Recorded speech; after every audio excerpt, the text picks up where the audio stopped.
know what this is? No? It's a marten. Come on, how do we say marten in Dene? Ta. Ta. Right? How do you say fisher in Dene? Ta cho. So big marten fisher is a longer, blacker animal. This is a marten. This is a juvenile. This is a small guy. All right. Marten are very famous for their rusty orange sort of neck patches. All right. This was a great catch. He came up this running pole and he went in after this. What do we got in here? We got these are just the breast bones, the bones out of a couple grouse. It doesn't take much. So this guy would have probably smelt, there's some lure down there, some scent. There's some up behind Kea over there. Probably smelt it and came in, or he might have just seen it, saw the running pole and come in. But either way, we got him.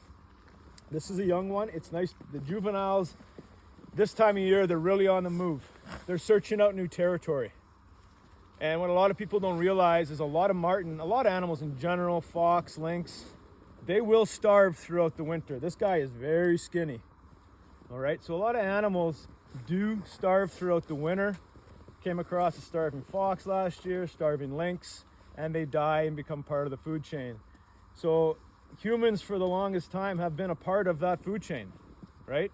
People have been a part making clothing and whatever else with fur.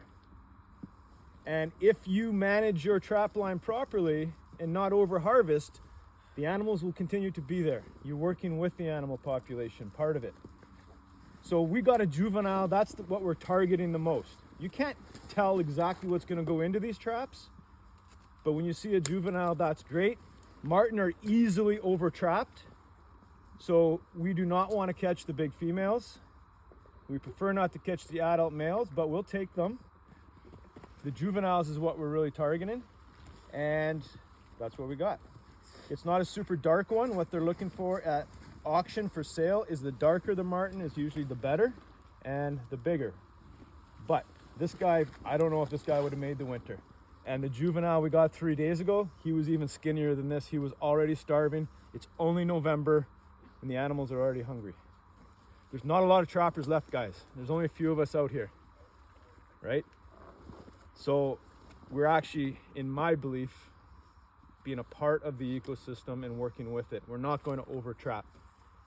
Marten trapping, usually you'll shut down once you see what you're catching. You'll keep an eye on your species, or not species, your sex. Is it male or female? And is it an adult or a juvenile? And usually by Christmas time, we've shut down for marten and we're focusing on lynx in December when they prime up. We don't have any real lynx setups right now.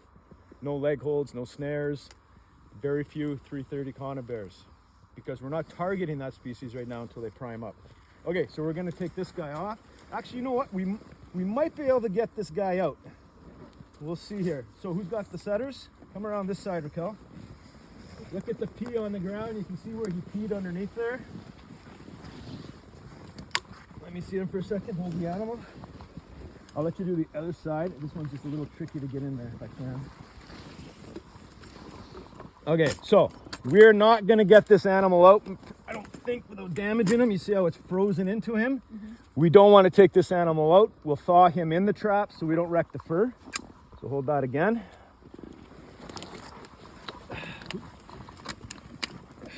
Take this one off. Sean, you want to hold the marten? Who's got the other traps? Right here. Liam, or Kea, bring the trap, Kea. So we got two types of certified traps here. One is called a Belial, and one is an LDL. They're both 120s, right? 120 refers to the size of the trap, basically 120 centimeters, 120 millimeters. A 330 being 330 millimeters roughly. So 12 centimeters. Both of these are recognized as certified marten traps. Hold that one. My knee hurts. And we are going to see this trigger. This trigger has to be opened up a bit. Different people have different strategies and ways. I usually just go like that for marten. There is various techniques. Now, You make sure your safeties are on the springs, because if this trap snapped, it's going to hurt, but it's not going to lock onto my hand yet.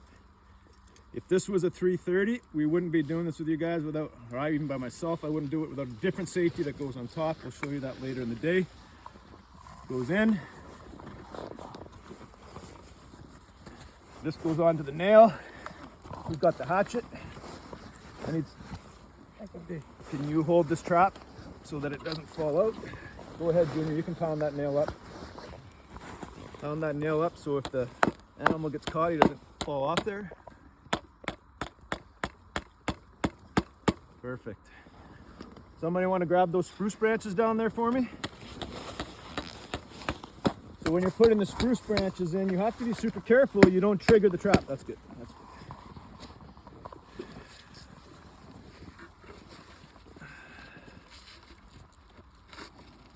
I don't want to touch that trigger, obviously, or I'm going to trigger the trap.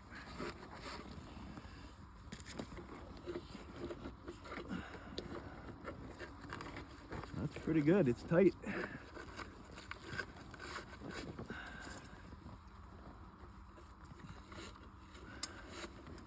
Okay, there you go. There's your first marten, guys. Nice work. Let's go check the next one.